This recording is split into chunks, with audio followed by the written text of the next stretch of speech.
Now let the real fun begin.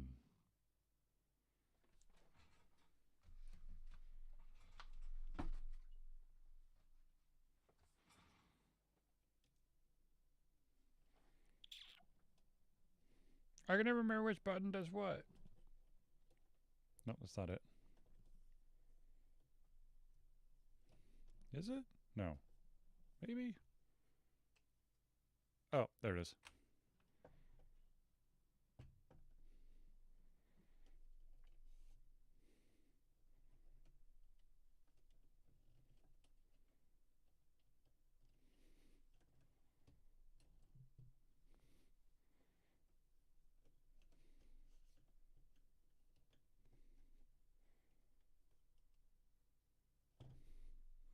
Testing.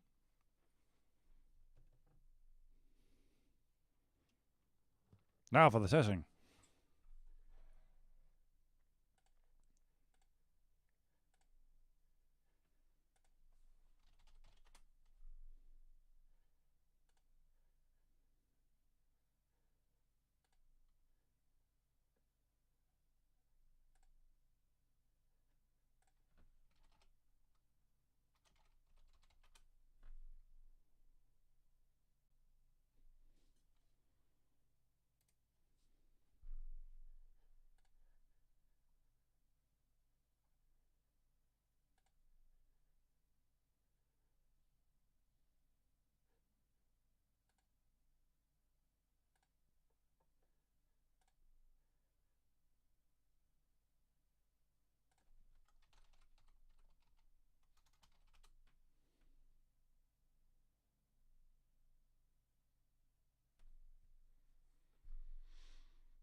Sweet.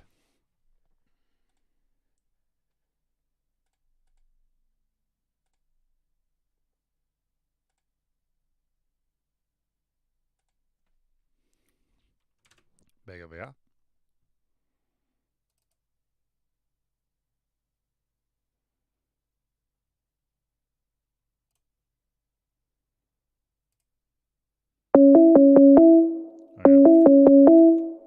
Oops,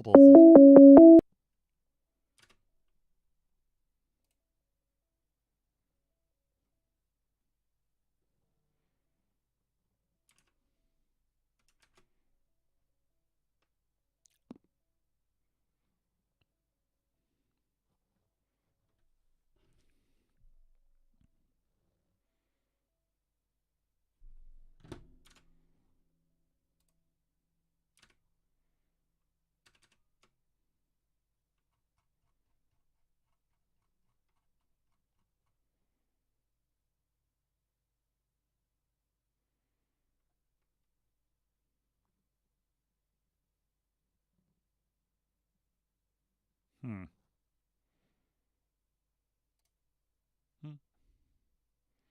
Zelas will be with us when he gets here, I guess. I don't know.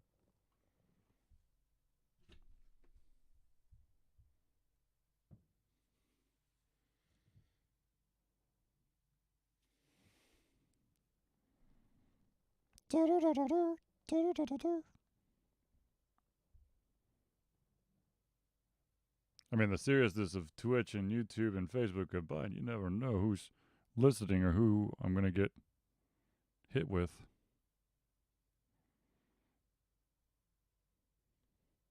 It's so quiet. What's going on? I don't know. Save us.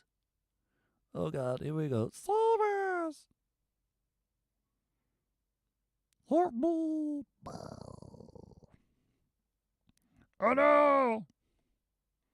C'est dommage. Well, yeah, of course. Nope, that's not how I spell it. Oh, I had it.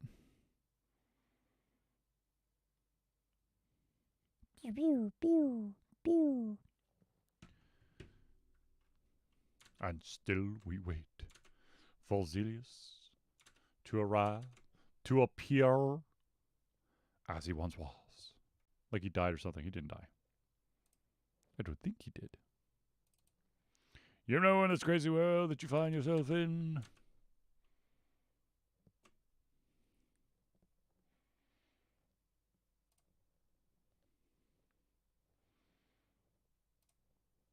Hmm.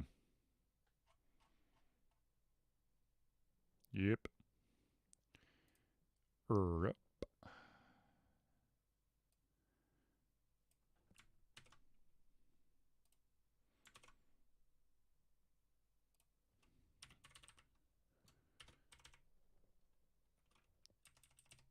Is everything HTTPS now instead of just HTTP? It just seems so crazy. Hmm. Blah, blah, blah, blah, blah, blah.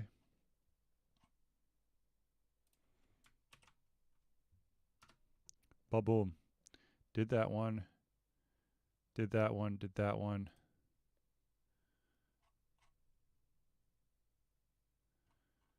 Yeah, I've done this before, so. Ba-boom. Kaboom. It's not a crazy world we live in. We're just waiting for the one and only Zelia so that we can start the show. Without Zelius, well, I technically could continue to talk, but I like to think that there's other people out there who want to see and hear from Zelius as well as me, so we hold on for 7 more minutes. Just 7.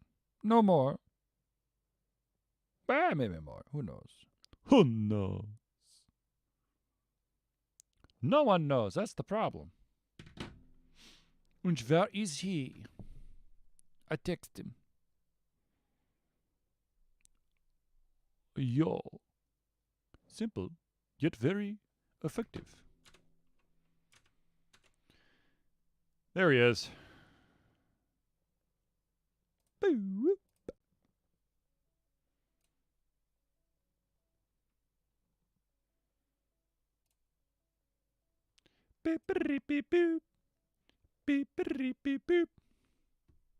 That's the music that you don't get to hear. Ah, kid.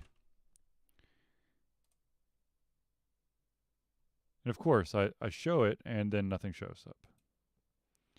What in the hell? Which I know what you did. It's Zelius, ladies and gentlemen. Woo! And the crowd goes wild.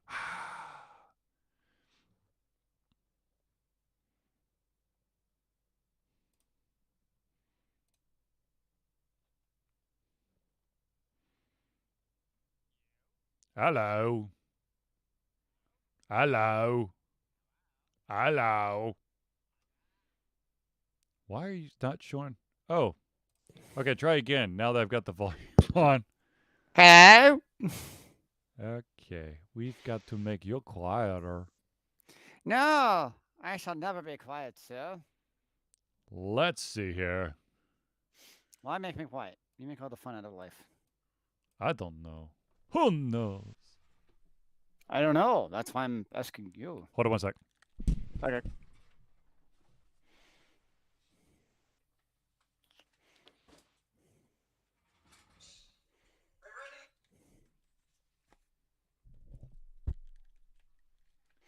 Wait.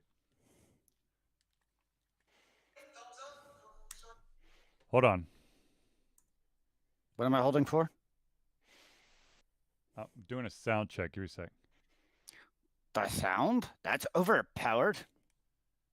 Why is it? I am batting 1,000 here. Good lord. Hold on. Yo? Okay, speak. I speak into the microphone and hopefully things come out, sir. Did things come out of my mouth? Okay.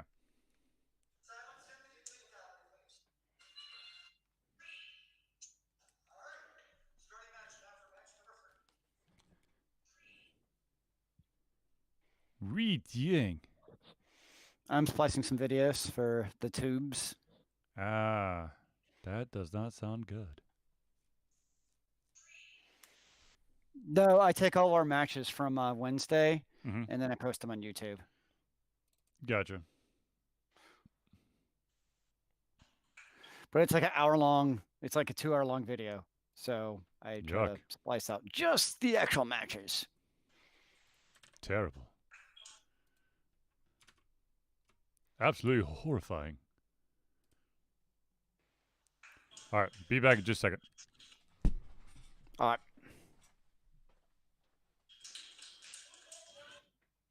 Mm.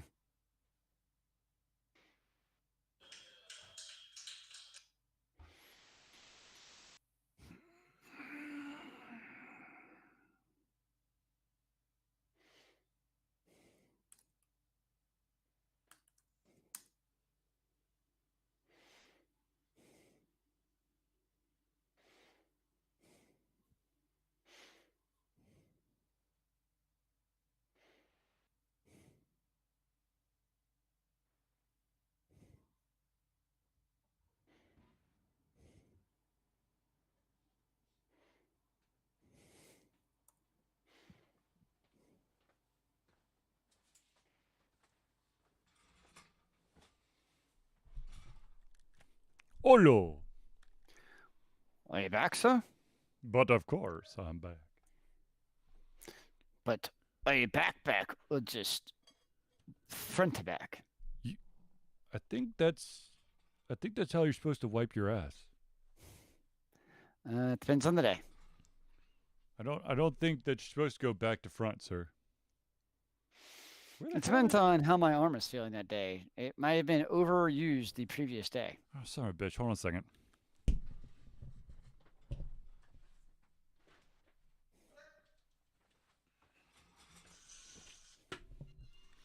This is what happens when I let people touch my stuff.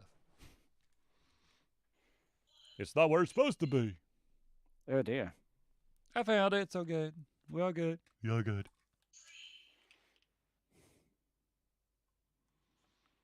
You only caught I think it was match 2 in preparation for 3 before I had to turn off. You actually had to go work or something lame? No, I had to go somewhere in my car. Ah. You mean you don't have the multi-talent ability to be able to both... That was 90 points. To do the Twitch stream at the same time? I'm disappointed in you, sir. I wish. Oh, hey, look, it's 8 o'clock. Oh, 1 second.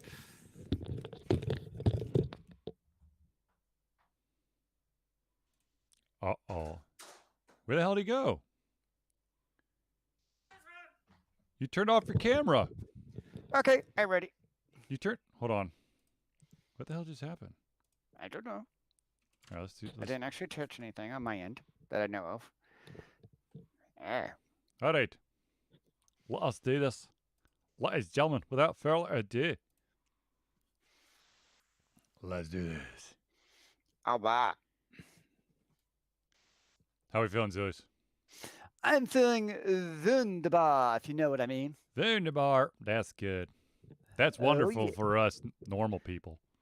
That's nothing but the best or the worst, depending on how you look at it. But of course. Oh, that's not going to work. Where's the horse? There's a horse? There's a horse, of course.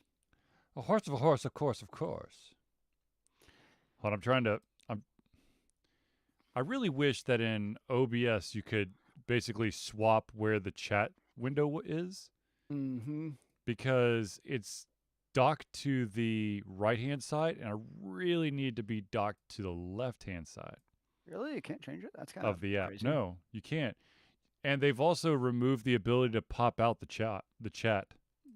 Well, that's just silly. Because that's what I really want. I want to be able to pop out the chat because I need to basically get the chat in such a way that I could see it. Well, hello there, furball. And be able to do all the Are stuff. you going to come on my stream? Are you going to become a special guest commentator? Yeah, man, that's what I do. Okay. Because I'm Rose. In the shoulder. I'm Rose, damn it. I'm Rose. That's a very peaceful love tap. I appreciate it. People do what I say because I am Rose, the destroyer. I did cut her nails today, so she kind of hates me right now. I cut Arlo's nails yesterday, so I feel your pain. Literally. Does Arlo fight you literally tooth and nail? Oh, man. Yeah. Get Julie to send you the video. It's worse than a kid. I definitely have to do the burrito with her. Well, anyways, ladies and gentlemen, let us jump into the show. Ready, Julius? Where are we jumping? Should I jump into a tutu? No, the world could not take that. This is a true fact. I've done the skirt once. That was enough. All right, and enough of that. Let's do this.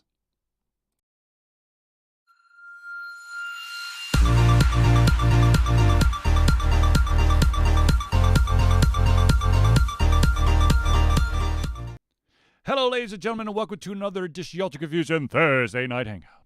It is indeed a glorious thing to see you, because another Thursday night show means that we have both lived another week in this crazy and uncertain times that is 2020, that is slowly approaching to an end. Ain't that the truth? So, ladies and gentlemen, I, of course, am your host, Charlie, and I'm joined once again by the prolific owner himself, Celius. It was a pleasure to see you, good sir. This is the Thursday Night Hangout. It's a show. It's a weekly show for you, by you, where you provide us with comments, topics, and questions. We try our best to cover them with you during this week's show. If you didn't get a chance to submit your topic or your question, have no fear. All you got to do is drop it in the chat, and we'll try to add it to this week's show. If we run out of time, unfortunately, we will have to push it to next week. But have no fear, we will cover it next week. So, without further ado, which I feel like I've said without further ado like 17 times. Probably. What exactly is an ado? Who knows? But let's get into the first story. And the first story has to do with Facebook again. There's a Facebook? All right, so ladies and gentlemen, for those out there who do not know, Facebook is this humongous, crazy-ass social media platform that many have tried to take down via lawsuits. Well, it looks like this time around you have dozens of states and the federal government hitting Facebook with 2 antitrust lawsuits. Oh, boy.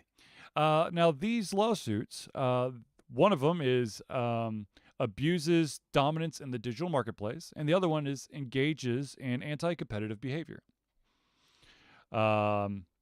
Which, if you don't actually know anything about the internet, or social media, you would know that there are but few humongous companies that sit upon the top of social media, and of course, Facebook is one. Facebook is, of course, the owner of Facebook. It also owns Instagram, and then there's another one that I'm not 100% sure with. Apparently, I'm not cool enough, and that's WhatsApp. And that I know WhatsApp. Yeah. WhatsApp is actually a very useful messaging platform, because it doesn't use your text messages at all. Mhm. And it actually has, well, it's supposed to, at least I'll put it that way, have end-to-end encryption. Or so they say. I mean, you are relying on a third-party company, so you trust that encryption as much as you actually trust Facebook. So basically, so they have these, they've got at least these 3, I'm sure, and of course, they got their hands in the Oculus and all that stuff. But, okay. But here's the thing that's really got everyone looking for blood. First of all, they want Facebook to break into several different entities, basically, kind of release Instagram and WhatsApp back into the wild, sort of, I guess.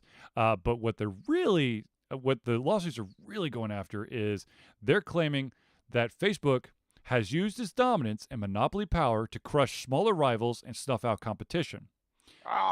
By using its vast troves of data and money, Facebook has squashed or hindered what the company perceived to be potential threats.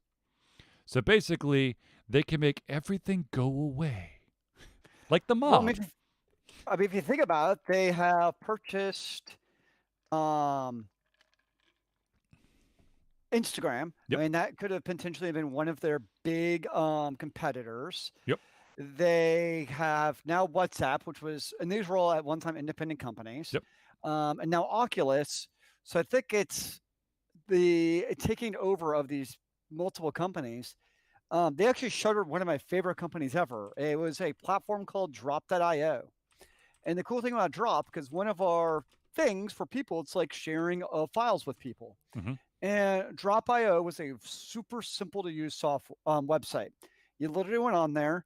Any file up to 100 megs was free. You literally dropped the file and you sent that link, and it was live for 24 hours to anybody who wanted it. That's too easy.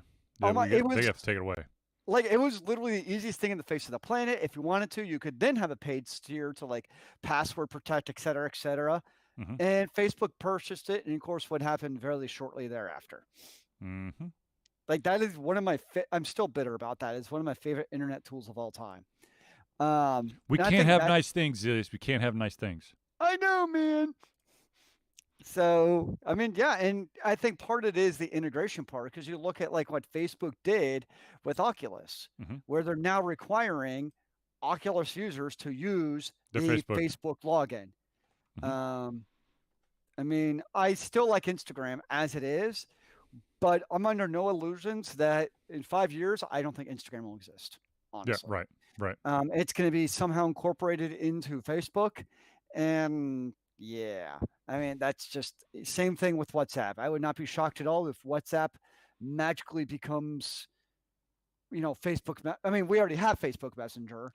I would not be surprised in a couple of years if WhatsApp also disappears. Well, actually, I am in total disagreement with you there. I think that they continue to, Facebook continues, if allowed, they'll Mhm. continue to market those brands as separate, but be able to control the entire marketplace because Instagram is a competitor of Facebook, but they own both. So for those who may not be in, the savvy internet digital masters of the universe, they may think, well, I'm not going to use Facebook, so I'm going to go to Instagram. And what a lot of people wouldn't, it's like the Baby Bell situation, okay? There's a bunch of different telecom companies out there.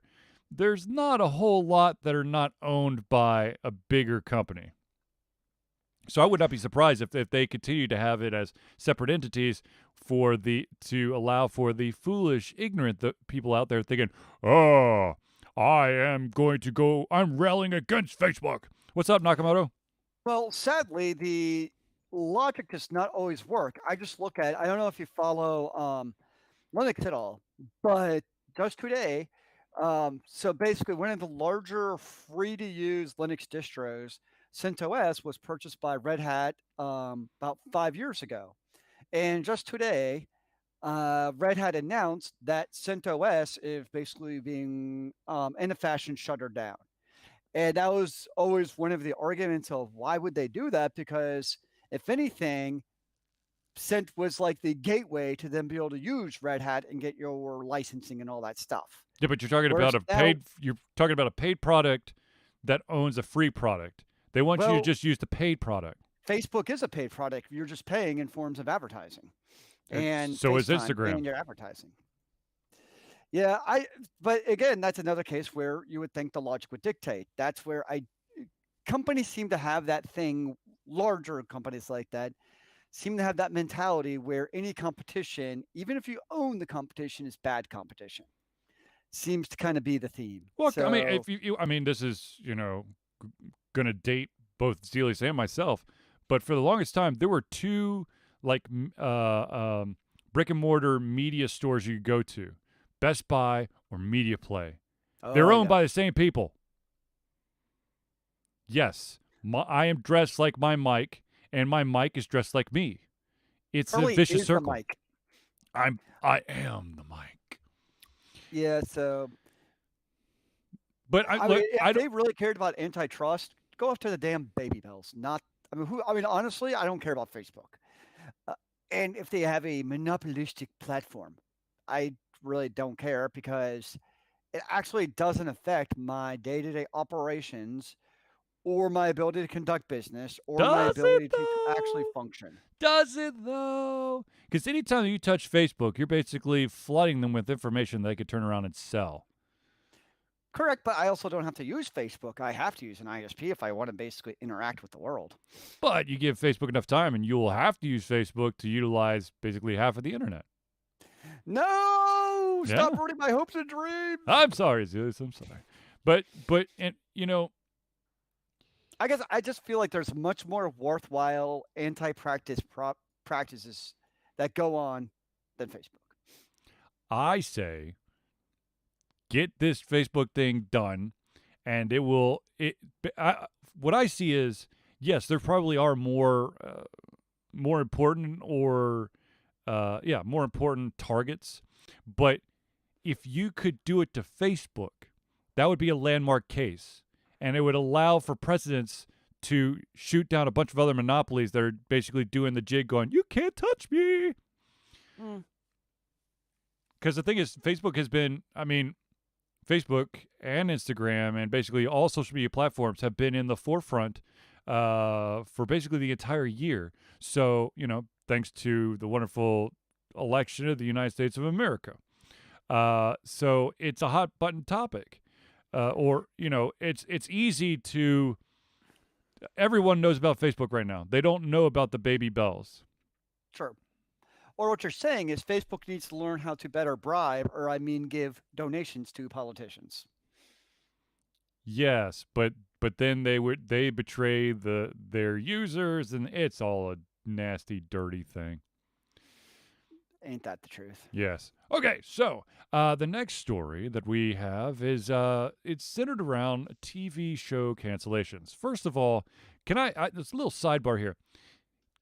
Can we call them TV shows anymore if we're streaming them through like all devices? I'm not using a TV to watch Netflix the majority of the time. I guess it's kind of like calling it a Kleenex or a Clorox wipe. Like it's just a generic term, and somebody says a TV show, we all know what you're referring to, even if you're watching it like on your phone. We know what you mean by saying I'm watching a TV show. Okay.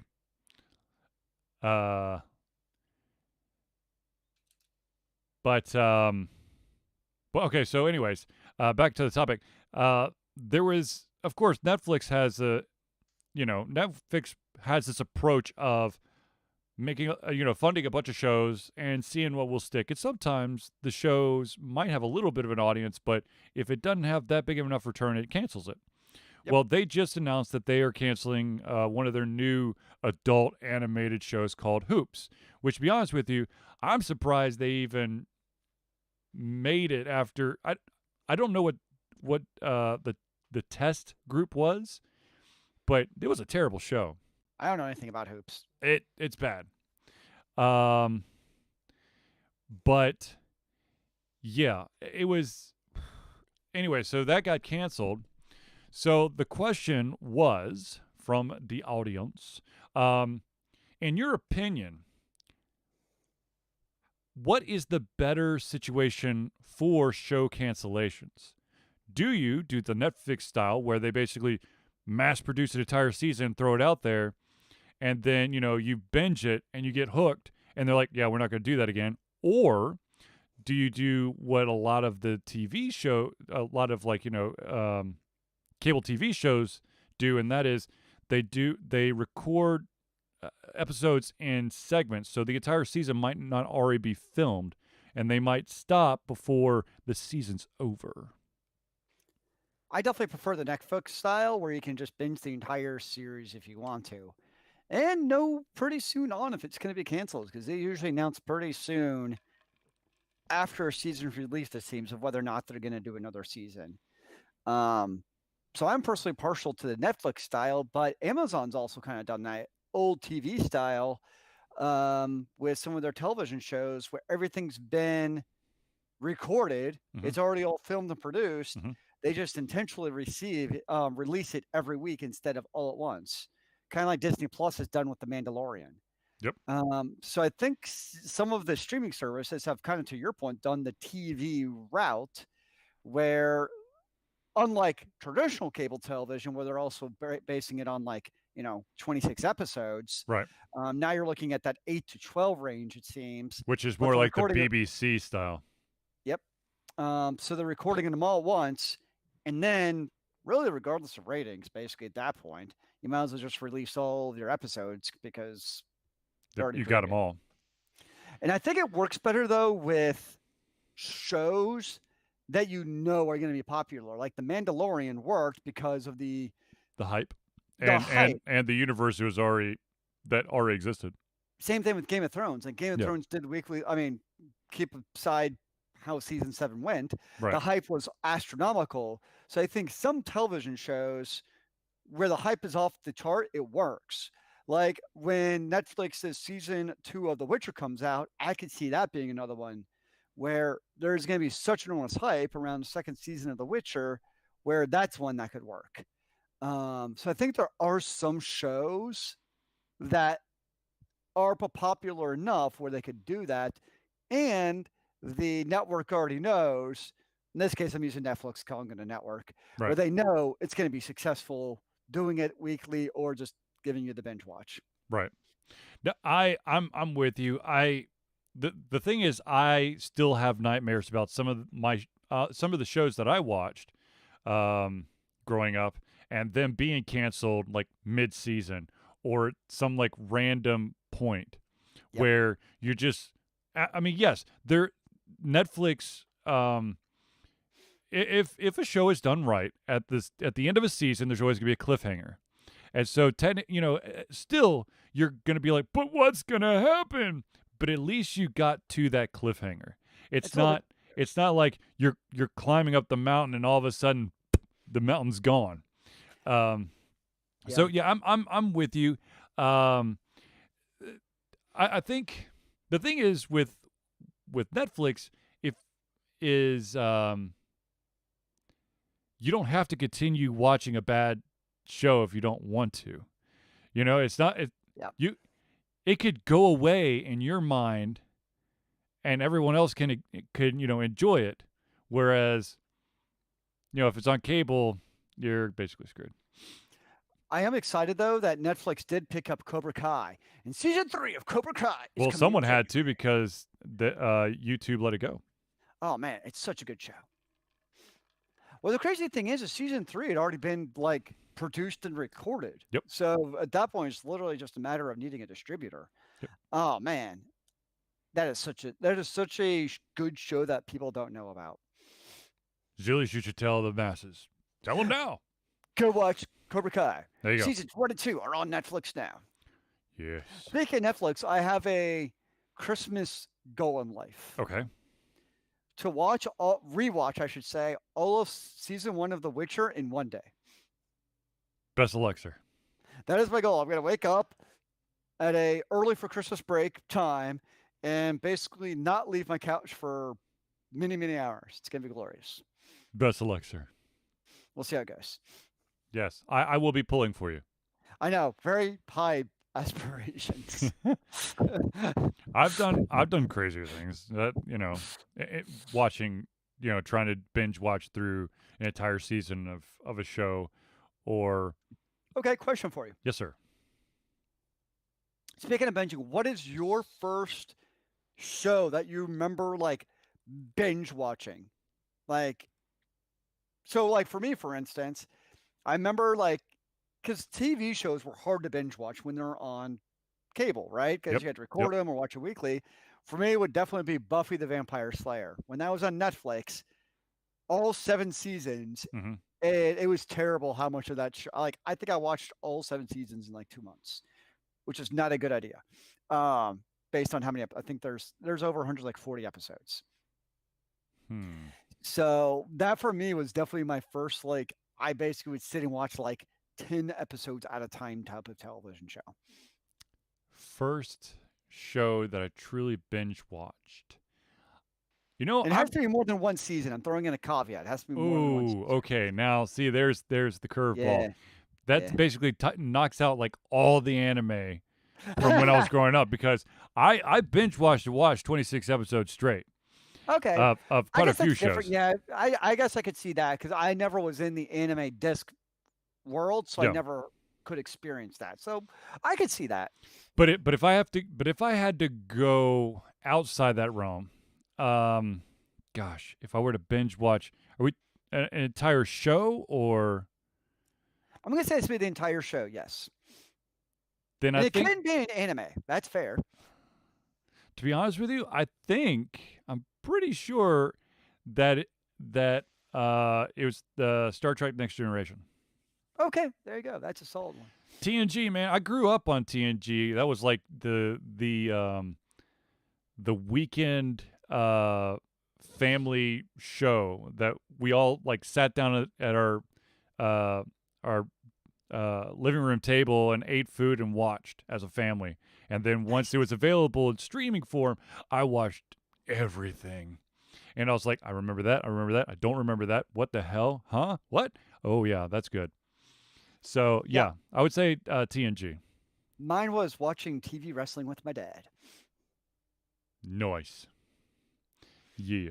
Okay, so speaking of streaming services, going on to the next topic here, it has been announced that Sony's Funimation has just bought, though technically there's still some pending actions here, has just bought Crunchyroll.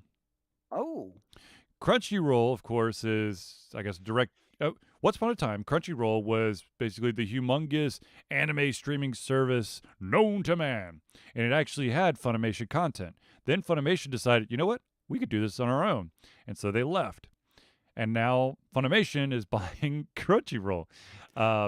It's funny. So you're basically seeing, you know, this like reconsolidation of like anime streaming. I mean, this is, you want to talk about making a juggernaut in the internet space. I mean, you got Funimation and Crunchyroll coming together. Now, it is the purchase is being rumored at $1.175 billion. All right. So I have a question for you because Yes. I don't know much about the streaming services Yes, sir. for anime. Mhm. Is Crunchyroll also an animation studio, or are they just No. a streaming platform? Streaming platform. We're Though not Funimation. they are a distributor. That's what I thought. Yeah. But, you know, actually, to be honest, I'm going to retract that. I think that Crunchyroll is also a distributor. I know that they both have, like, helped greenlight some projects so that they can have, like, you know, like Netflix exclusives, but like Crunchyroll and Funimation exclusives. But they're not actually, you know, they're in the video game world, they would be the publishers, not the developers. But it's going to be interesting to see what happens with, you know, the, you know, little side projects or the out of nowhere projects that were created just to, you know, have something to battle. Like if Crunchyroll had something to battle against Funimation, some show that they had. So it'll be interesting to see if, you know, that type of creativity kind of goes away. Now, my question, and it has not been answered yet, is what's going to happen with VRV. VRV is basically like the level up of Crunchyroll. VRV is basically a service that has Crunchyroll plus a bunch of other streaming channels. One of the big ones, of course, is Rooster Teeth TV. But like I said, I haven't heard anything what's going to happen with that. VRV also had like a channel on there that was kind of the next big thing, like anime that you probably haven't heard of but you need to know about. And I hope that doesn't go away, because that's where I basically saw some amazing anime, and also some anime that I was like, for love of God, how many times can you do this storyline? That's fair. An amnesian person who knows nothing about mech battle robots finds a mech battle robot that no one can control, yet once he steps inside the cabin, whoop, it turns on, and then he is the savior. I'm like, yeah, So okay. is this a case where like Crunchyroll and Funimation can basically like end up uniting under one service? Yes, that's the goal. Okay. Yep, that's the goal. I mean, it's also been interesting because we just talked about it, is how much anime Netflix has been producing also. Right, and in a way, this would be, you know, a move to strengthen, basically strengthen the anime library that they have, because if you look at Netflix, you know, they've started supplementing with their own stuff, be it anime, be it TV shows, crap. There's other stuff they've done basically to kind of like cover for the shows that they've lost, because, you know, Disney's doing their own thing now, and this anime studio is doing their own thing. Steven Ranella's Meat Eater. I don't know that show. Meat Eater could get some very interesting Google responses. I'm sure it can.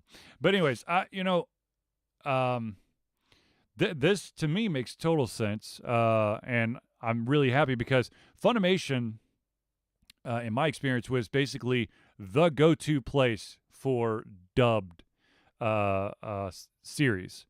So if Hmm. you wanted, voiceover acting for Japanese animation, which is dubbed, then you went through Funimation because that was basically the U.S. distributor. And I mean, yes, Crunchyroll did have some dubbed series, but when Funimation left, left Crunchyroll, a lot of the dubbed series left. Nope. Nakamoto. Nope. Nakamoto's saying naughty things now. But yeah, I like the move. I mean, $1.175 billion. That's a pretty good price tag to basically put things together. So you've got one humongous anime streaming platform. I would be interested to see if there's going to be like a huge rebranding. If it's going to be just like the Funimation anime station, or or what it's going to be. But good for them. Yeah. Cannot begin to tell you. That is kind of about the only anime I watch is stuff that happens to be on Netflix.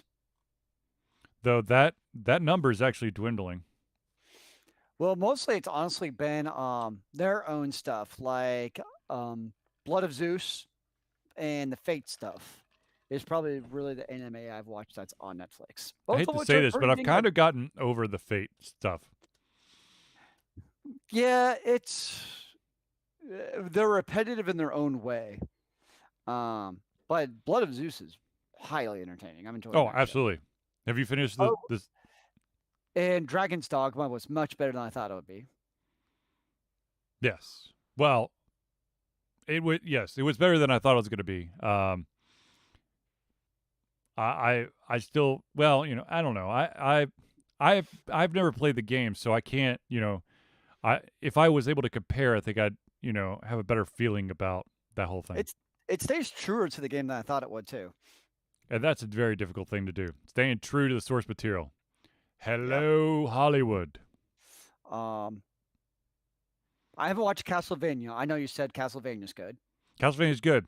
Just, well, now that there's 3 seasons out, by all means, watch it because now's the time. Yeah. Now it actually makes sense. If you tried to get in when there's only the first season, you would have literally found wherever Netflix is and then punch someone in the face. It was the worst cock tease I have ever seen in my life. The worst. It was like, hey, let's give you just the, a little bit of the backstory and then ta-da! Into the season 1. I'm like, what? No, we can't do that. But anyways, you bastards. It's a good. I mean, it's the thing that's really interesting is if you look at all of these, Netflix only projects, the Hulu only projects, or the Amazon only projects, and you look at the cast list for these projects, you're going, holy shit. I mean, it's not. I mean, yes, there are a lot of famous voice actors out there. But then, for the animated stuff, there's a lot of like very well-known actors and actresses that are also voicing this stuff. So it's not, it's not like the B leagues. I mean, they're bringing in like the A-plussers for some of this stuff. I will definitely take your word of authority on that one because I would not know. Well, there you go. All right. So, yeah, I hope that VRV, continues to survive and does its thing and gains Funimation functionality because Crunchyroll is $9.99 a month and VRV, I believe it's like $15.99 a month, I think. So hopefully that doesn't go away because if it does, I'd be very sad because that was like my place to go to, especially to watch all the seasons of Ruby. And then a bunch of other awesome anime that I'd never seen anywhere else. Well, maybe it could be a resurrection of PlayStation Vue. Oh, Christ, no. That was done poorly. And I stuck with them for as long as I could.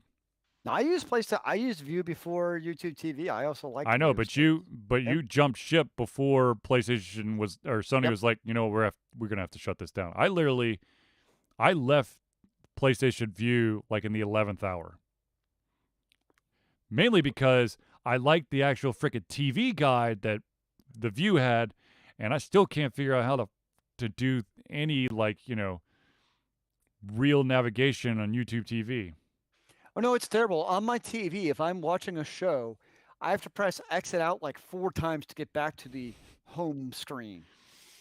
It's like how hard is it just to tell me what's coming next? Like, Yeah, this is what's live. I'm like, I don't want to know what's live. I want to know what's upcoming. yeah. And, Their app is terrible. but anyways, yeah. All right, so now let's do a couple of heavier hitters here. I know that we've already. I mean, there the first couple topics definitely have some influence on a good chunk of the world, like the Funimation thing, anime lovers, the show cancellation. That's basically anyone who is a fanboy of any show. Of course, Facebook. That's what government is going to try to knock on their door, because I know that the EU has gone after them several times.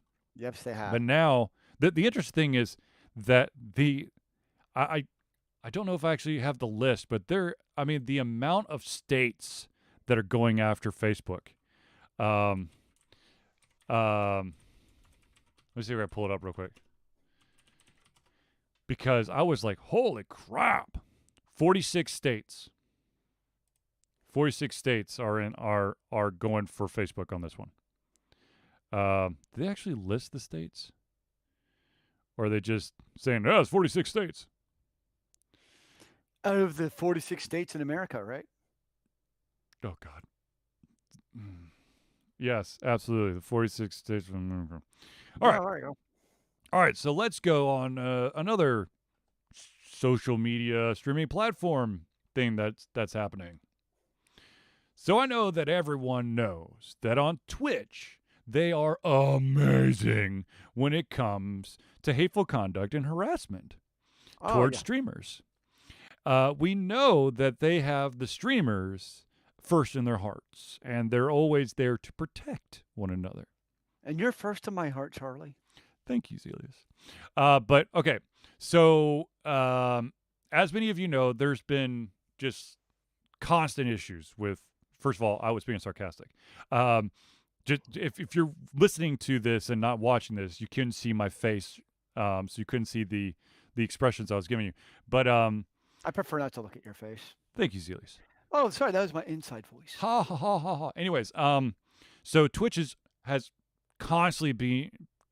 been in the constant crosshairs of mishandling, hateful conduct, harassment, all that stuff.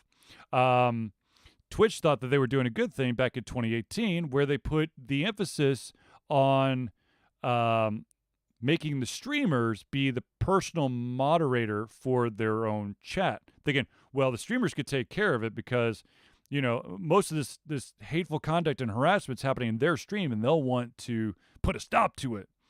No. And there was another little curveball, and that was that some of the bigger streamers on Twitch platform back in 2018 were the worst offenders of the hate conduct and harassment.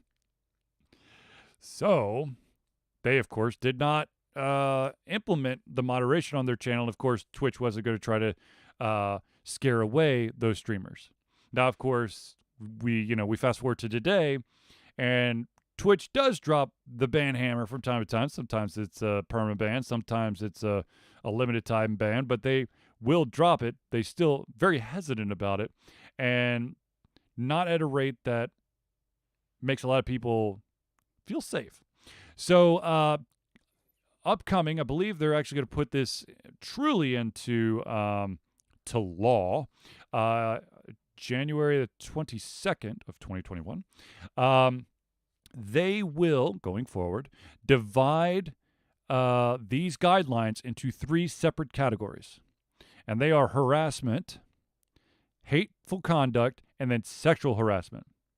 The big thing is that they basically took sexual harassment and harassment and made two of them. Mhm. But basically, for those out there who may not know, harassment is behaviors that are designed to disrupt, harm, and or hijack the community or stream. People experience harassment in many ways, including personal attacks, promotion of physical harm, and malicious brigading.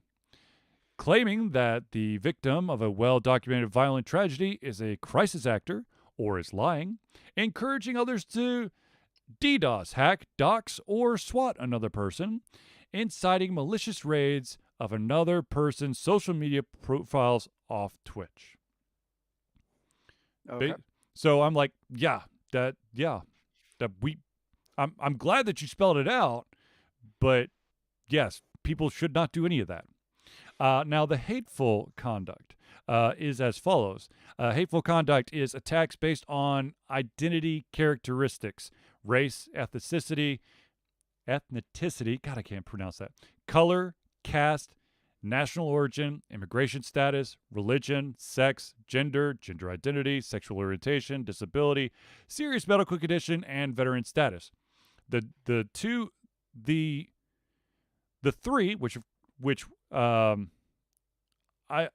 the three that they added, one of them, I'm not exactly sure why this wasn't added before. That's color.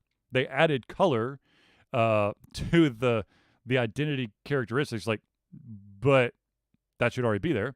The other two were caste and immigration status. Now, another thing about hateful conduct is the utilization of emotes in the chats. Emotes are an important part of how people communicate with one another on Twitch, but they can be used maliciously. So emote combinations, even without additional text used in chat, will be held to this policy. Given its historic and symbolic association with slavery and white supremacist groups in the white supremacist groups in the U.S., displaying the Confederate flag is prohibited. Which, yes. Okay. Okay. Now, I will say this, and I'm not trying to be a total dick about this, but there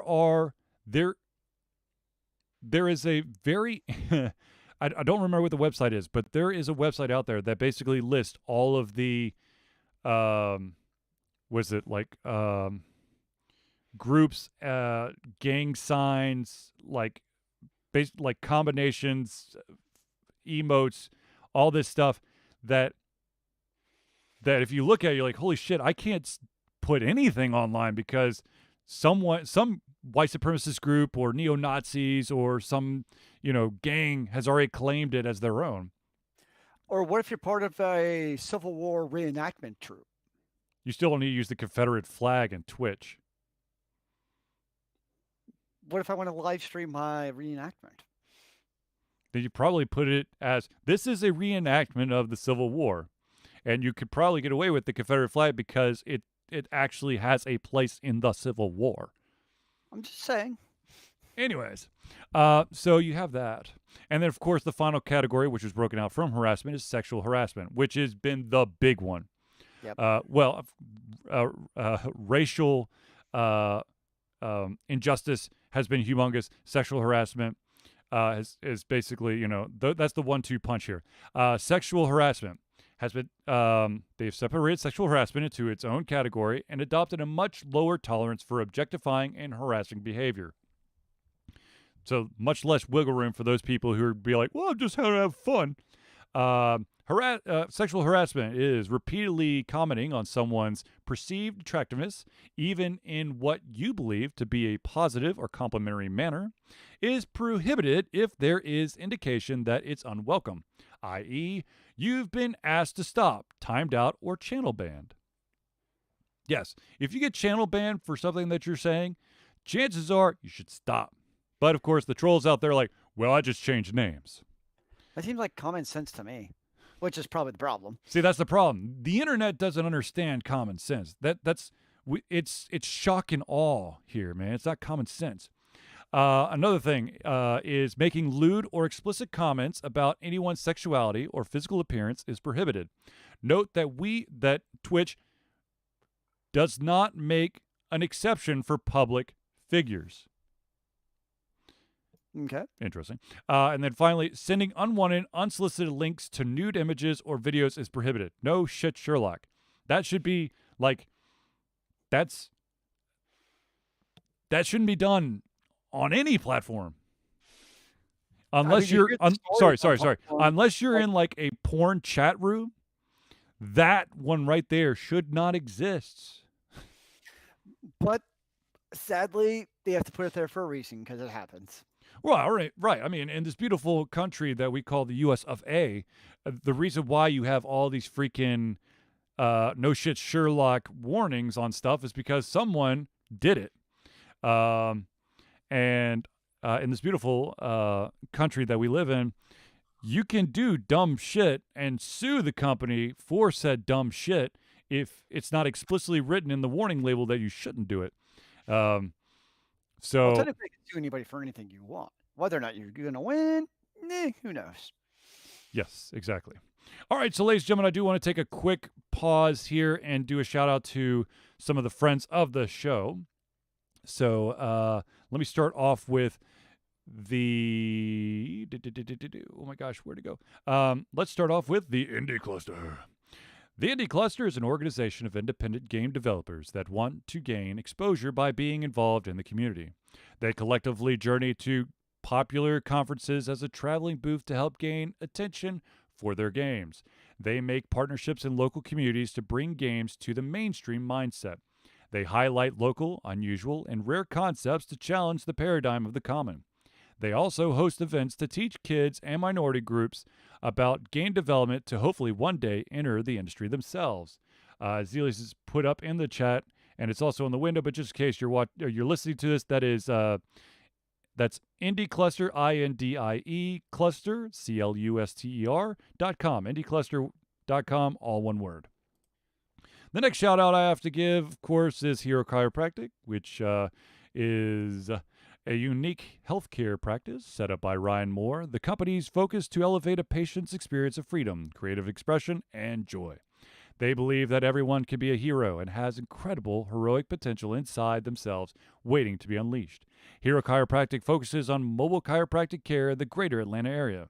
They are committed to healing clients by creating a plan of action uniquely suited for each person. They make that plan of action as convenient and affordable as possible, and most importantly, suited to your individual needs. HeroChiropractic.com. Ryan was literally just here yesterday, and he adjusted myself and my son. So I'm not just, trying to be nice. He's currently my chiropractor, and he's my son's chiropractor. He's good. If you're in the greater Atlanta area, definitely check him out. He's awesome. He's also nerdy as hell. Yeah. Hero Chiropractic. Now let's do a shout out to a longtime fan of the show, and that, of course, is wrong one. Nerdburger. Nerdburger Games is the game design imprint of award-winning RPG designer Craig Campbell. Craig has done a whole bunch of RPG design freelancing in the past. Several years ago, he dove into designing his own RPG. Now, Nerdburger Games has multiple RPGs and is showing no signs of stopping. Nerdburger Games endeavors to create games that explore corners of the RPG landscape that haven't been explored, or haven't been explored very often. These games forgo dense gaming mechanics in favor of lighter rule sets that allow players to focus on telling fun, engaging, memorable stories. Currently, at the time of this recording, Nerdburger has, in their arsenal, Capers, Die Laughing, Merzen Acquisition, Good Strong Hands, and quite a few other ones that he is currently messing around with. But nerdburgergames.com, an amazing guy Craig is, and of course all his games that Zelius and I have been guinea pigs for, thoroughly enjoyed. I like being a guinea pig. All right, so ladies and gentlemen, we of course have to give a shout out to our little local watering hole, and that of course is Battle and Brew. Battle and Brew is Atlanta's first and oldest gaming bar and restaurant. Opened in 2005, Battle and Brew had a very modest menu, a few beer taps, and focused heavily on gaming. Now they have grown to encompass so much more. They pioneered geek trivia in Atlanta and remain the hardest trivia in town. They have upgraded the menu from only a few items to all your bar favorites, and some soon to be favorites. They've expanded the gaming and kept everything top of the line. They've taken a good place and made it a great place, a place where the staff listens to your desires and suggestions, a place where you and your friends feel like you're at home, a place where everyone knows your game. If you want more information, just go to www.battleandbrew.com. And I have to fully admit that I really wanted to go to Battle and Brew the other night because I was like, I need that atmosphere. But I will give you a heads up. Battle and Brew and some art. I don't know if it's a studio or just a publicist, but they're going to do some an event based around some really cool art. So if you go to Battle and Brew's Facebook page, I'm sure they've got the event up there for you to check a look at. Now, of course, since we gave a shout out to the friends of the show, we have to do a shout out to ourselves because that's only fair. So, ladies and gentlemen, we want you, amazing people, to be fully aware that Alter Confusion has a Patreon.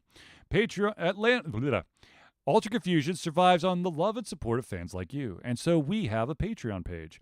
Patreon lets you, the fans, supporters, become active participants in the work we love through a monthly membership.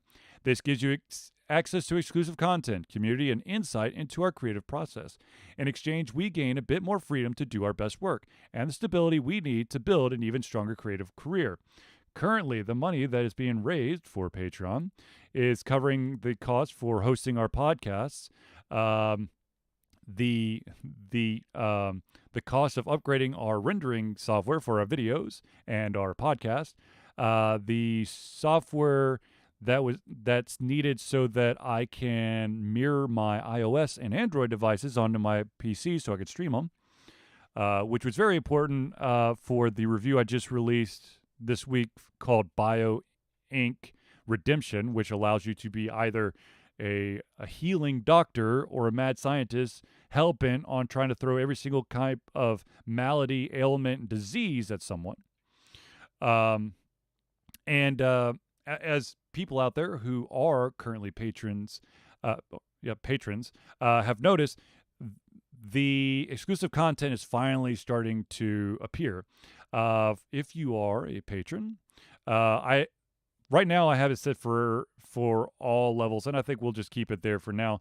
Of course, there's a $1 level and a $5 level, but right now, if you are a patron, you do get first access to all of the playthroughs that I've been recording, and I've been going kind of hardcore with the playthroughs. We have the Thimbleweed Park playthrough, and for those who don't know, because it hasn't been released to the public, but only to the patrons, the playthrough for Beyond a Steel Sky is already out there, and that one will actually be flipped to public, I think, tomorrow. I have a real question for you, though. Yes, sir.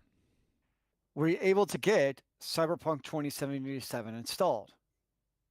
Okay, so sidebar here. So, ladies and gentlemen, if you follow Alter Confusion on Facebook or Instagram or Twitter, you may have noticed that I posted a picture going, "You gotta be fucking kidding me," because it said disk write error. And I was freaking out. I was like, I was Googling this, it's like, what the hell is Steam? What's going on? And I couldn't find anything that exactly fell into the category. It's like, well, you got to make sure that the folder that everything's installing to isn't just read only. And I was like, but it's not read only. And so, in a moment of frustration, I just started tearing through, or actually, not tearing through, but navigating through the drive that hosts Cyberpunk 2077, and I found the executable for Cyberpunk 2077, and I just double clicked on it. So I'm not doing it through Steam. I'm doing it straight from my the directory, and magically it worked. And I'm going, what the shit? And so what I did is, for those out there who may run into the same issue, what you might want to do is, if you have Steam on your taskbar, if you right click, it usually gives you like a list of like it gives you the last couple games you've played, then like store, library, community, all that stuff, right? If right now the top one for me is Cyberpunk 2077 because that was the last one I messed around with. If you click on that, it actually will tell you what the thing is that was causing the disk write error. Huh. And to really just piss me off, the thing that wasn't installing had nothing to do with the game. It was a bonus PDF written in Polish that because it was not able to fully download into that directory, into the bonus directory, it would not allow me to play Cyberpunk 2077 through Steam. But the Polish is the authentic version, man. So what ended up happening was I traced that stupid thing down, and that folder was read-only. And I switched it, and I was like, okay, double-click on Cyberpunk through Steam, and it's like, install complete, starting game. I'm like, you son of a bitch. That is so bizarre. Yes. Yes. So the reason I asked is because you've been tearing through some gameplays. Yep. So are you going to still be able to do gameplays, or are you going to jump down the 2077 rabbit hole and never come up for air? Okay, so That is a rabbit hole. No. Okay, so here's the deal. Like I said, I've been going on kind of a tear. I've been trying to do a bunch of playthroughs and recording them, posting online, of course, doing the reviews. I plan on still doing recordings of playthroughs. I've actually got at least one, maybe two games that I'll be recording the playthroughs. But I will also be playing some Cyberpunk 2077 because I want to know what it's about. And I have played, I think, like 35 minutes of Cyberpunk 2077 when I finally figured out that stupid Polish PDF file. It is pretty solid right now. I'm still pretty early into it, but I kind of like the feel of it. This is definitely a grown-up game. I will tell you that right now. There is... Don't let the kids play. Yes. When you're building your character, you have the option of giving the character genitalia, which was eye-opening, to say the least. You know, it's 2077, so why not? Yes, but and I immediately, as we stated in a previous episode, you know, they have the option of, for streamers, to turn off copyrighted music. And I was like, okay, let me actually go into the options and let me see this for myself. It's there. There's literally streamers disable copyright music, basically switch box. Interesting. Which I'm like, yeah. Because I checked that box, like, it's one of those things I would forget I ever even checked it in the first place. And yeah, but as just a bit of news, Alter Confusion did get dinged on both Twitch and Facebook for a copyrighted song from a stream I did like a week and a half ago. Lego DC Supervillains had the intro music on the start screen is copyrighted. Nice. Yep. So we got dinged on both those platforms. Murky, messy world of streaming out there. Look, seriously, I don't know what kind of like mojo or black magic you have to do, but there's got to be some way to basically allow a song or sound that belongs in a game that you legally bought to not screw you over. I know. I mean, people do this for a living, streaming games that obviously have this copyright. But then again, when this all started, the most recent big brouhaha of Twitch a month ago, you've read about the sound library from World of Warcraft. Yeah. So it doesn't help. Getting political for a moment here. Yep. That people making these laws, frankly, don't even know how to use their damn computer. And Or the so, only thing they know to do is that computers give me money, so make it harder for other people. yeah, so you got people, regardless of liberal, conservative, left or right or whatever, Yep. if you don't have a basic fundamental understanding of how technology works in our world and the implications of these decisions, Mhm. how can you even practically interpret or write a law based around that in the first place? Because there are elected officials, duh. uh, I didn't mm, vote for him. Anyways, getting back on topic. Yeah, so we got dinged. But let's do some more Alter Confusion shout outs, and that or I guess personal shout outs, and that of course is, I know that it's way past, but it's still 2020. So ladies and gentlemen, I do need to remind you that Alter Confusion for 9 straight years has fundraised for Extra Life. There is still time to donate to Extra Life. Hopefully you donate to Alter Confusion, but if you have someone else that you want to donate to, please do so.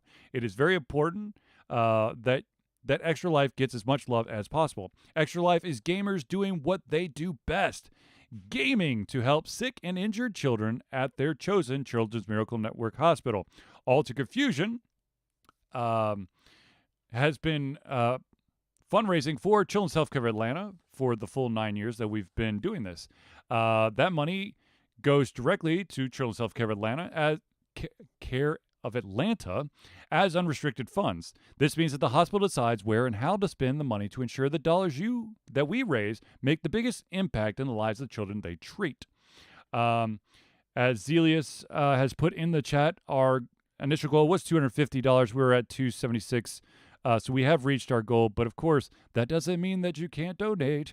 And Extra Life has surpassed $16 million raised for children's health, which is awesome, and we fully support that, and we will continue to for the big number 10 next year. Ladies and gentlemen, I know that there's a lot of people out there who want to help out Alter Confusion or support Alter Confusion in some way. Of course, the Patreon way is an awesome thing, but not everyone could do it financially, or they can't do it every single month, although $1 a month goes a very long way for Alter Confusion. Like I said, once again, there's $1 and there's a $5 tier, and that's just that money once a month. So what is that? $60 a year or $12 a year. So hopefully, I hope that doesn't break anyone's bank. If it doesn't, then please support Alter Confusion. If you cannot support us on a monthly basis, there is still a chance to do a financial donation, a one-time donation, by going to either Twitch or our website, www.alteredconfusion.com. There's a Donate Now button on either of those locations. You click that. It's a one-time donation. And, of course, go strictly to Alter Confusion to cover all the mounting software costs. Now, of course, if you want to give something to Alter Confusion physically, and I apologize, I still have yet to go to the post office. So if you have sent something and you're like, son of a bitch, where is it?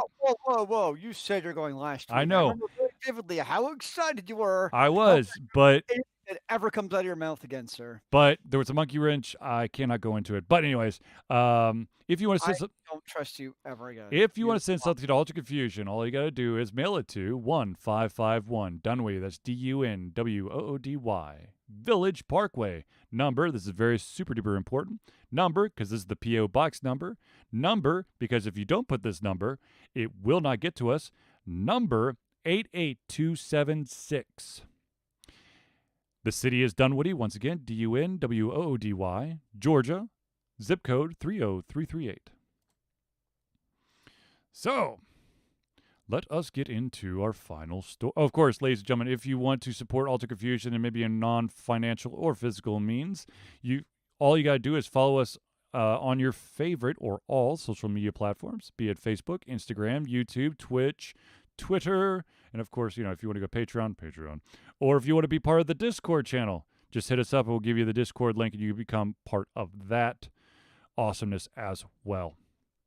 All right, so the final topic that has been pre-submitted for us to discuss has to do with something that constantly seems to happen with one of the major players in the video game console side of things, and that is Nintendo. Once again, continues to clash against fan community. Now we know that in the past, Nintendo has been notorious for coming down hard on unsanctioned tournaments of their game or unsanctioned modifications of their systems or fan projects, be it a game or a movie, or I don't know if they've actually gone after people that are writing fanfic, but I wouldn't be surprised, to be honest with you. Really interesting question. They'd be like, oh, I wrote the fanfic about Luigi and Bowser's illicit affair behind Mario and Peach's back. Nintendo might not you want to like acknowledge that some of that stuff exists. I'm just saying. No, I'm sure. God, I'm sure. But anyways, so once again, Nintendo is in the news again. And this one is, okay, the first one, there's two instances I want to talk about. No, sorry, three instances I want to talk about. The first one I want to talk about, I kind of understand, but at the same time, I think it's bullshit. And that is that, as many of you know, no matter if it's Microsoft, Sony, or Nintendo, all three of them really, really do not want you to create unofficial skins or plates or designs for their consoles. They do not. Sony, of course, recently went after those people who wanted to make custom shells for the PlayStation 5, and of course, I guess like in a roundabout way, they're like, well, we could put a vinyl sticker over instead of do the actual metal, which to me cheapens the effect. Right. But anyways, so there was a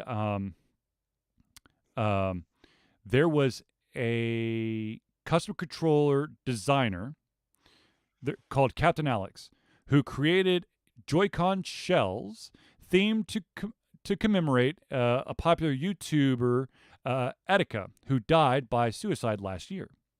All the proceeds for these Joy-Con designs were going to go to JED Foundation, a suicide prevention charity. However, the designer, Captain Alex, was served a cease and desist from Nintendo due to him using the trademark term Joy-Con as part of his design.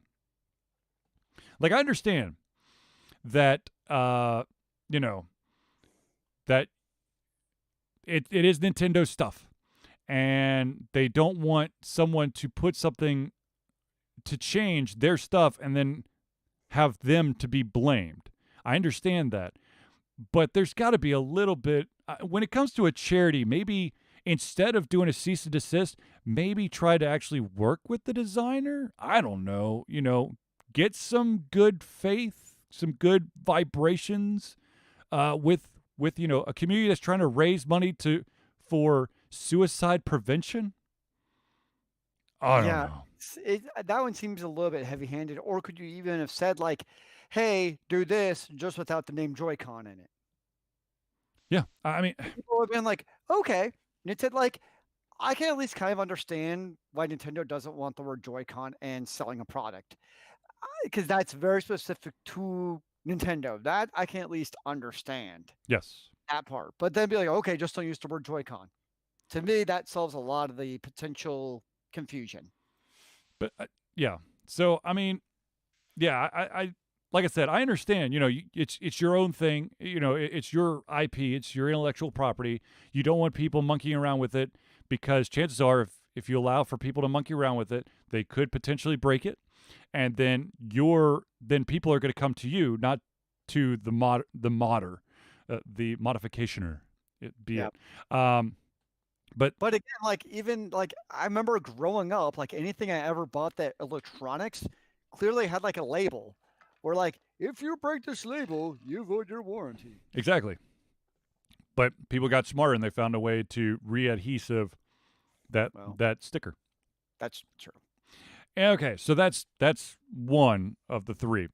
The second one is Nintendo served a cease and desist to the Smash Brothers Melee Big House Tournament, one of the biggest events on Smash Brothers competitive scene calendar.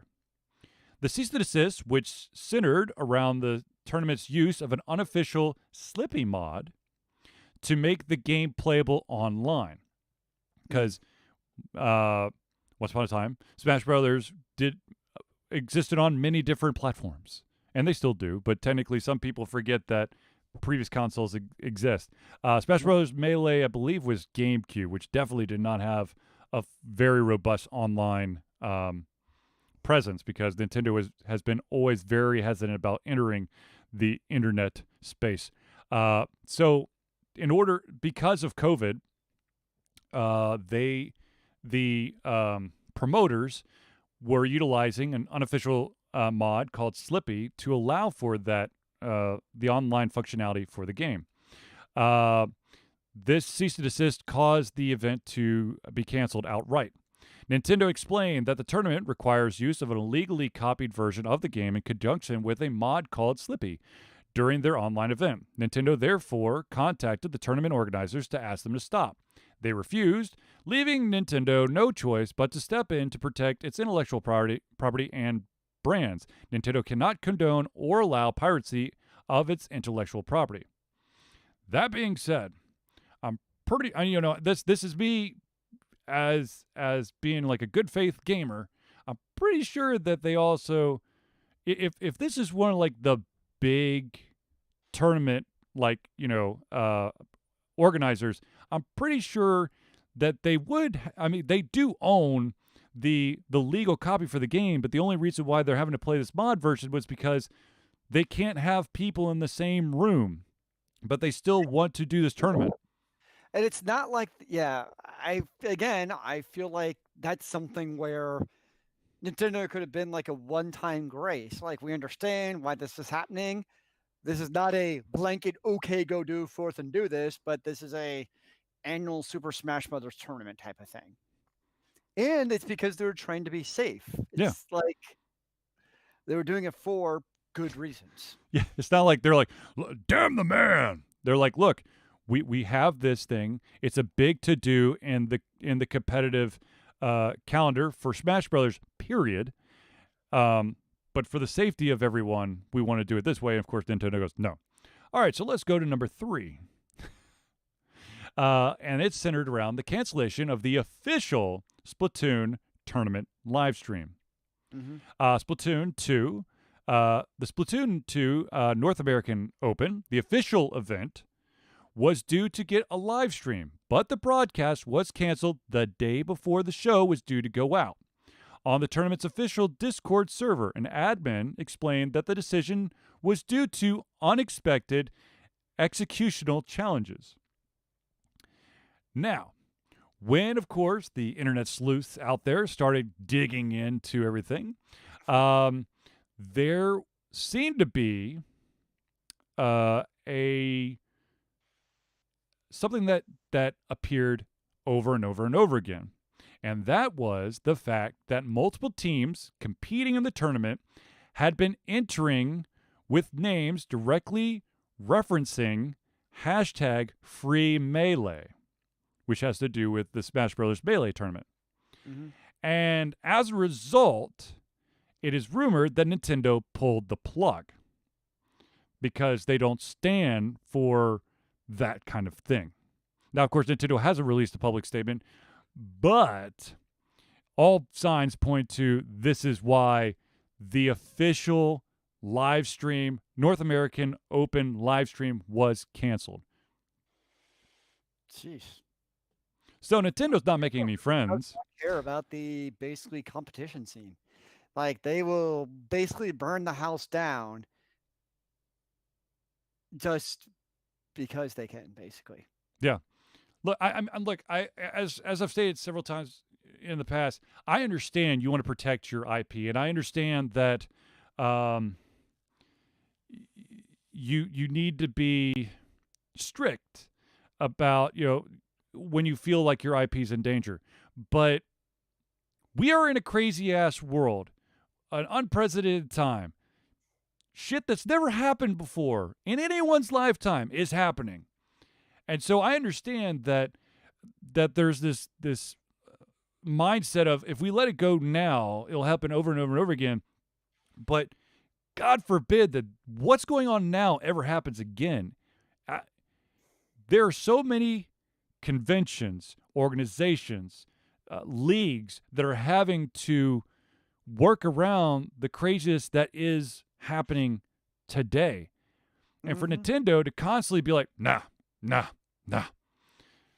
mean, I look at even like our own robotics competitions where normally the whole idea is you're 2-on-2 and we're competing by ourselves. That's just our own little corner universe, and every league and every industry is having to adapt to this different new normal. And the hope and expectation is it's Everything not can a return. normal. We are calling it that, but we want to go back to the way it was before. Absolutely.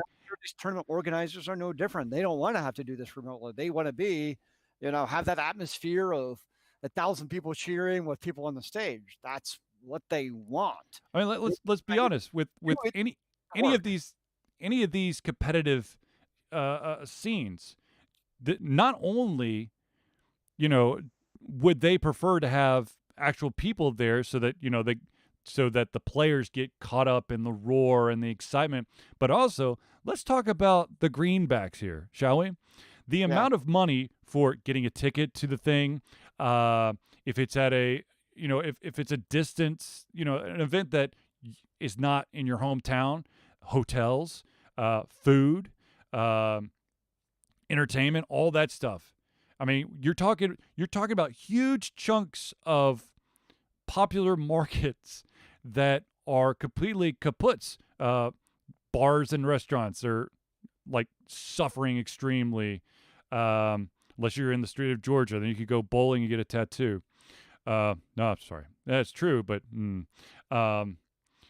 like hotels, event venues, catering companies. I mean, everyone's hurting. So instead of trying to stomp around and throw a hissy fit because people are trying to show some normalcy with their tournaments, have them sign an effing contract that stipulates this is a one-time thing. Like Nintendo just has a blanket policy, basically. Yeah. If anything, at least they're consistent. In all the wrong ways. I mean, look, the thing is, I grew up with Nintendo, and I have the vast majority of their consoles, and I love the vast majority of their games, but it's shit like this that just drives me nuts. And I am one of those people, one of those very strong supporters and believers of allowing fan-made projects to exist. I don't want people to the vast majority of people who are making fan-made projects are doing it because they love that IP, that universe, whatever. They're not in for the cash. If they're in for the cash, knock them the fuck down. But if they're doing something, for the love of, the cherished memories, the experiences that, and be able to craft it to include things that maybe will never happen for the series, but they want to see it this way. I would never want to piss on someone's dreams like that. Yep. That's just me, though. And I love drawing the parallel of there was a fan made project called Hero of Time, which was a Zelda fan made movie, and Nintendo goes no, and then about the same time there was a Mega Man fan made movie, and Capcom literally goes high five, bruh. Like they're like, cool, we love that you love us enough that you made a movie about it. It was a bad movie. Oh my God, it was bad. But still, Capcom's like, cool. Yep, well, that's not Nintendo. No, it's not. But anyways, we are in a crazy-ass world. Shit is happening that's never happened before. And like I said, there are so many organizations, leagues, schools that have had to change in order to keep everyone safe and to keep things as close to normal as possible. Allow people to continue to have their day-to-day even if they can't physically be there. And this Nintendo stuff just rubs me the wrong way. Yep, I agree with you on that, good sir.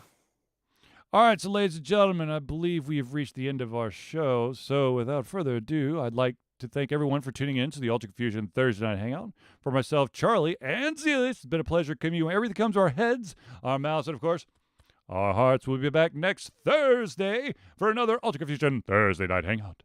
Remember, kids, keep on gaming in the free world. Amen to that, brother.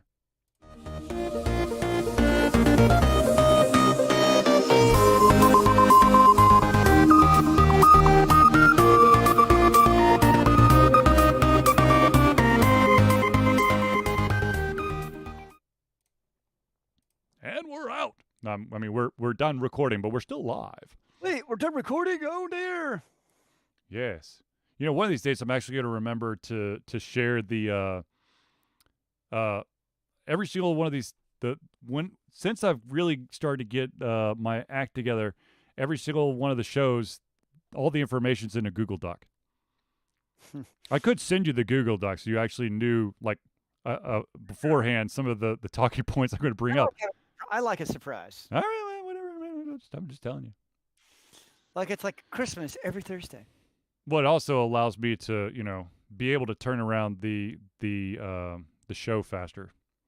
True. To put it on the podcast, the video, and whatnot. So, anywho, but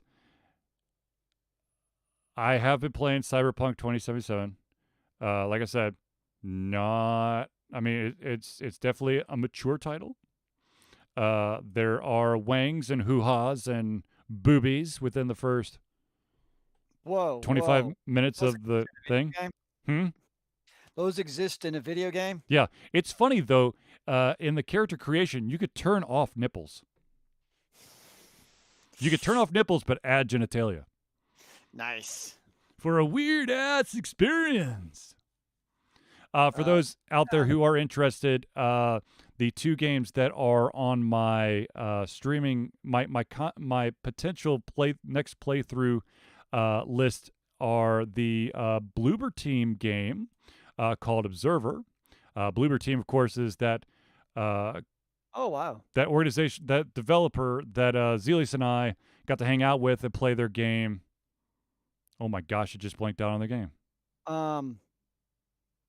It's the one Brawl, where you had like a crazy ass psychotic clown on a unicycle. No, I can't think what it's called either now. It's called Brawl. Oh, you said Brawl. I didn't hear that. So it's either going to be Observer or the other game is the remastered Sam and Max Save the World, which I believe was a man. I am rocking it tonight. I cannot get my words together. It is a shit. Who's the studio that finally went under, but was all about episodic content? Telltales. Telltales. Yeah, Telltales. That it's basically a re-release of Telltale's Sam and Max season 1. I'm probably aiming for that one just because I think that more people will enjoy watching that kind of goofiness. But yeah. For anyone who's still sticking around, I do want to talk about the game I was streaming, Tuesday, called Greedfall. If you are thinking about playing this game, don't. Save your money. Play Cyberpunk 2077. It's the most infuriating game I have seen in a while. Look, don't get me wrong. It looks nice. The storyline, I could care less about. I don't feel any attachment to any of the characters, and the in an open world third person game, it's very important to have that the ability to know what you can interact with. And then, of course, on top of that, the ability to easily interact with the interactable objects. In Greedfall, it's like a freaking task upon itself to just angle yourself correctly in order to interact with certain things. But the big one that really pisses me off about the game was if, say, a door or a treasure chest was locked. Usually, if you're using a gamepad, I'm just going to give the gamepad as an example. The gamepad, in order to open stuff up or basically interact with stuff, it's the A button. But if it's locked, you have to hit X. If you hit X when there is no indication to hit X, you draw your weapon, which will draw the attention of everyone around you. So, let's say they're trying to be sneaky, and you have the key to unlock the chest or the door, but you accidentally fudged it just a little bit, and that indicator turned off. So instead of quietly unlocking something, you've now drawn your weapon. That's interesting. There's also, I mean, it just, like, the storyline just sucks. And it's one of those games that I applauded for having, you actually move fairly fast in the game. And I'm always, one that's constantly jamming the sprint button because I just feel like they're not moving fast enough. This, though, there is a momentum effect. So even if you're trying just to, like, slowly walk, if you nudge that stick just a little bit, you'll walk a lot faster. And then if you're trying, finesse, there's no finesse in this game. Like, oh, there's an object right there. I just need to stop real quick and, oh, nope, I walked by it. Now I got to, like, inch backwards, and I got to make sure that my camera's just right. And I'm too close to the object now. I got to walk a little bit back, but it's kind of hard to walk in reverse, so I'll have to sprint back out and then come back at it. It's just... So in other news, Yes. Arc 2 has been announced. The more entertaining part is it's starring Vin Diesel. Wait, what is? Arc 2, the sequel to Arc Survival Evolved. Ah, But the more interesting part is coming out with a cartoon with basically a who's who of people. It's got, let's see here, Vin Diesel, of course, because he's actually in the video game. of course. Michelle Yeoh, Gerald Butler, David Tennant. Let's see who else. Elliot Page, Carl Urban, Russell Crowe, and Vin Diesel. Good Lord. I know. It's like, that's a lot of freaking names. It's a popular video game, but it's not like Assassin's Creed level popular. No. But then again, that hasn't stopped studios from trying to pick up stuff like that. Shit, I really enjoyed the Assassin's Creed movie. I thought it was entertaining. I have not seen that. I will take your word for it. But what I have, and I will continue to stand by, is the Ghost of the Shell movie. I thought it was good. I liked it. The thing is, I'm sorry, but the rationale behind, well, it wasn't an Asian or Japanese actress that played the Major. I know I'm beating a dead horse on this one because I've said it so many times. The Major is an android. The Major is a child at some points. She could be a man. She's literally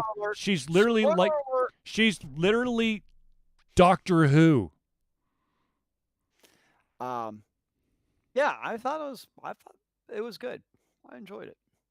But anyways, all right, ladies and gentlemen, I'm going to cut this off, and I'm going to talk to Zelius for a second, and then I'm going to go to sleep. You're not gonna play Cyberpunk? Shh.